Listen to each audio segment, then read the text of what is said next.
Hello my dear student, welcome to Indigo learner. Dear student, Subir Das বইয়ের page নম্বর 273 ভেনচিত্র অধ্যায়ের reasoning নম্বর 25।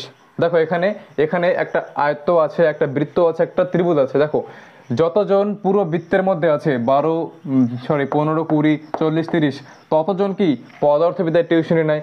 যতজন ত্রিভুজের মধ্যে আছে ততজন রসায়নের টিউশন নেয়। যতজন আয়তকার চিত্রের মধ্যে আছে তারা অঙ্কের টিউশন নেয়। যেমন 25 জন, 12 জন, 40 জন, 20 জন। দেখো আমাদের প্রশ্নকে বলেছে কতজন ছাত্র শুধুমাত্র লিমিটেশন দিয়ে দিয়েছে, শুধুমাত্র পদার্থবিদ্যা ও রসায়নের টিউশন নেয়। কতজন? 30 জন। 30 দেখো 30 জন শুধুমাত্র পদার্থবিদ্যা ও রসায়নের টিউশন নেয়। তাহলে দেখো আনসার কত হবে? আনসার হয়ে যাবে এ। যেহেতু এখানে লিমিটেশন দিয়ে বলেছে পদার্থবিদ্যা ও রসায়ন, সেক্ষেত্রে আমরা 30 নিচ্ছি। যদি বলতো মোট কতজন পদার্থবিদ্যা ও রসায়নের টিউশন নেয়, তাহলে আমরা সমস্তটা যোগ করে দিতাম, বৃত্তের মধ্যে আর ত্রিভুজের মধ্যে সবগুলো যোগ করতাম। যেহেতু এখানে লিমিটেশন দিয়েছে শুধুমাত্র